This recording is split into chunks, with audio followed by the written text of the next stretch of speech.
Without further ado, please give a round of applause and welcome Lizzie.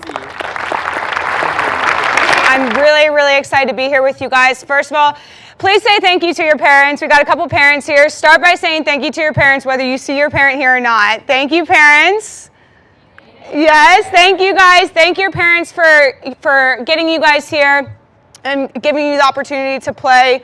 As I talk today, I want you guys to engage. I want you to feel free to ask questions. I've been in your shoes. It doesn't feel like it was that long ago that I was sitting with where you guys are, playing these kind of games, going into a high school season, a club season, whatever that looks like for you. So please feel like you can raise your hand and ask questions. It's a big part of getting better, right, is being vulnerable in these settings and putting yourself out there to get better. So I want you guys to feel like you have this space to do that, whether it's about lacrosse, life, or anything really. So I'll tell you a little bit about my story and kind of what got me here, and then how it got me to be a leader, and what I think the biggest qualities to being a team leader are. As I said, you guys know my playing history, but when I was a junior playing with Maryland, after that summer we won the national championship, I was playing with Team USA in the final training session of the final day, and I tore my ACL. This is kind of the moment that turned my career, and at the moment I thought it was for the worse. But looking back on it, it just made me so much stronger, and it was for the better. Laying on that turf that day, I'm a junior in college, you're kind of seeing the tail end of your career. At that time, pro lacrosse was spotty, we didn't have Athletes Unlimited. US kind of seemed like it was just ripped for me pretty quickly, and so I didn't really know where I was going from there, right? I'm laying on the turf and I'm like, I'm not doing this anymore. I'm done.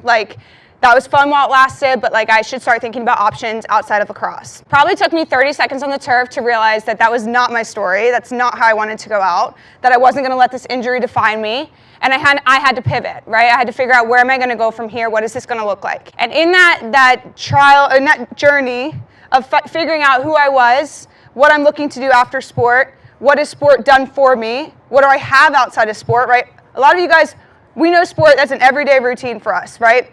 We go to the gym, we go to practice, we run on our own, we do what we do with our teammates, right? A lot of our identity is wrapped up in sport. And for me, that was my whole identity. And it took until I was 21 years old to figure that out. And so that 8 months, 9 month span of just trying to figure out who I am without sport, what do I have to offer if it's not, cleats on, jersey on, stick in my hand, what does that mean, right? Who am I? Going through that process led to a lot of reflection, a lot of internal reflection, right? I met with sports psychologists, I talked to my teammates, I talked to my parents and my coaches, and I was really reluctant to understand the fact that I was not doing okay, right? I was struggling, I didn't know who I was. I like to say I had a little identity crisis at 21. I went through a lot, right? And on the other side of that, 10 months, 11, 12 months went by. I figured out, okay, I have so much more than just a lacrosse stick, right? I'm so much more than an athlete. I'm a teammate, I'm a friend, I'm a sister, a daughter, right? And what does that mean? What do those identities mean for me? And then going through that, I learned how to be a leader of my team in a way that I never, ever thought I would, right? When I was playing, I was a captain for the team. I had been a captain for teams for as long as I could remember, and to me that meant going on the field and showing, this is how it's done. When I got hurt, I was the captain of the team and I didn't know what that meant, right? I didn't know how to lead on the sideline. I didn't know how to critique without, showing people how to do it. So it led me to reevaluate all of that. And so I came out on the other side of that injury. I was a better leader. I was a better friend. I understood who I was, without sport. And I wish it didn't take injury for me to learn that, right? I wish that I had someone in my life that was like, hey, you are more than your stick. You are more than your cleats, right? What is your identity like outside of that? And when I got to the other side of my injury and I figured it out the best I could, I reflected on my journey and thought about, okay, so what are the qualities of leadership that got me here? What did I learn through this journey? Three biggest things I could say is, one, adversity is unavoidable, right? You guys will go through adversity of your own. Knock on wood that it's not any type of serious injury, but adversity happens, right? We want to embrace it. Embrace the adversity, right? There are so many different ways to look at injury, to look at maybe you're not playing, maybe your coach isn't great, maybe your team's not really bonding, right? Maybe there's stuff going on at home. Embrace your adversity. What can you learn from it? So many times you see athletes, going through these bumps, struggling, and they're going to put their head down and they're going to use it as an excuse. That's not going to make us stronger. It's not going to make us better. Adversity is welcoming, growth.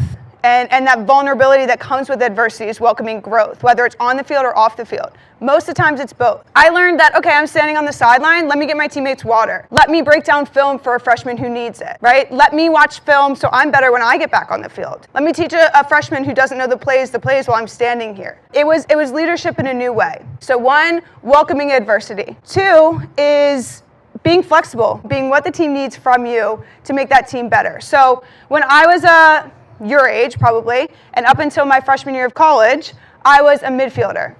And I'd only ever played midfield. My senior year of high school, I broke my foot and I had to play low attack. I'd never played low attack in my life. I had no idea what I was doing, and I played crease low attack. So went my whole life playing midfield, running up and down the field, to my senior year playing low attack. And we were fortunate enough to go on and win a state championship at low attack. Went to college, I was like, that was weird, just a little injury. Okay, great, I'm back in the midfield, right? Freshman year goes by, I'm playing, kind of here and there in the midfield. I'm at Maryland, playing a game here, sitting a game here, half a game here. In the final 4 of my freshman year, my coach comes up to me and she was like, Liz, so we need a defender. One of our defenders just got hurt and we need a defender. And I'm like, well, that's cool. I mean, we have a team full of defenders. Like, go pick your defender. And she was like, Liz, we need you to be our defender. Keep in mind, I'm a freshman on a national championship stage. I was like, heck yeah, like, let's go, right? I welcomed that. I wanted that challenge. I was flexible, right? I put myself in a position on the field. I looked to my senior, I said, what can I do for you? How can I be helpful on this field, right? I had never played low defense in my life. Fortunate enough to go on and win a national championship with Maryland that year as well. Come back in the fall, and I'm like, all right, that was fun. Like, defense, that was cool. And back in the midfield, I just want to run. When I came back the fall of my sophomore year, my coach was like, all right, Liz, you were great back there. Go ahead with the defense. And then I was a defender for the next 4 years of college. When I went to US, I'm playing, and the coaches were like, you know what? We really love you as a midi. And I haven't played midi since freshman year of college. And at this point, I'm like, all right, I really got to figure out what I'm doing out here in the midfield again, right? Got to get back in touch with my offensive concepts, right? I got to run up and down the field like I used to. I got to stay in my defensive, stances even when I'm tired, right? There's a lot that goes into a midfield. So I kind of had to get back into that. Played midfield for Team USA and was fortunate enough to win a gold medal with Team USA.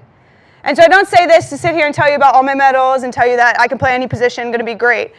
I sit here and tell you that the work that went into being flexible for these teams, that's what won the championships, right? When I welcomed this challenge, when I was open to being flexible, when I put the team needs first. What if I would have said, no, it's okay, you have defenders. I'm going to wait for my spot. I'm going to wait to be a midi because I want to score, because I want to run. I'm going to just wait. If I would have said that, who knows how that game would have went freshman year of our national championship game, right? If I would have said to Jenny Levy, Team USA, no, it's okay, I really want to be a defender. I'm most comfortable in defender. Maybe they wouldn't have picked me up. They saw me as a midi. I trusted my coaches. I trusted my teammates. I asked for help in situations when I needed it. When I got back in the midfield, I probably needed some more offensive help, right? I was out of touch with that part of my game. I asked for it. I was vulnerable. I welcomed it, and I asked for help where I needed it. That doesn't come without being flexible for your team, right? Trusting in your coaching staff, trusting in your teammates, and trusting in yourself to put in the work that you're going to have to do to be successful in that position. And the third thing I would say that, is an ample part of being a leader and a successful team is just remembering your why. What am I doing this for? Why am I doing this? When I was laying on the turf that junior year of college, I didn't think I had a why.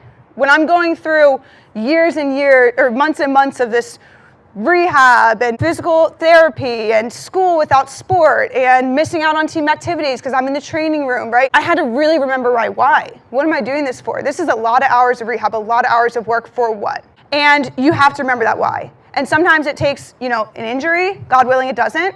Sometimes it takes a loss in a game, right? Sometimes it takes as simple as going out for a run. And it's a really good run that day. Going for a wall ball session, it's an amazing wall ball session. Remembering your why. I think something that I like to encourage you guys at your age is just to write it all out, right? Leave trainings like this and write down, what did you enjoy about today? What were some of your strengths today? What did you struggle with today? Why did you enjoy it today? Why did you show up today? You guys all showed up for a reason. You all did. And so it can be as simple as, I know y'all have your phones, just typing in your notes every day. I showed up because blank. I got better today because blank, right? Remembering your why and playing for that why is super, super important. So welcoming adversity, being flexible, trusting your team, trusting your coaches, and remembering your why. I think, are the three biggest things about being a good team, being a good leader, and building a successful dynamic.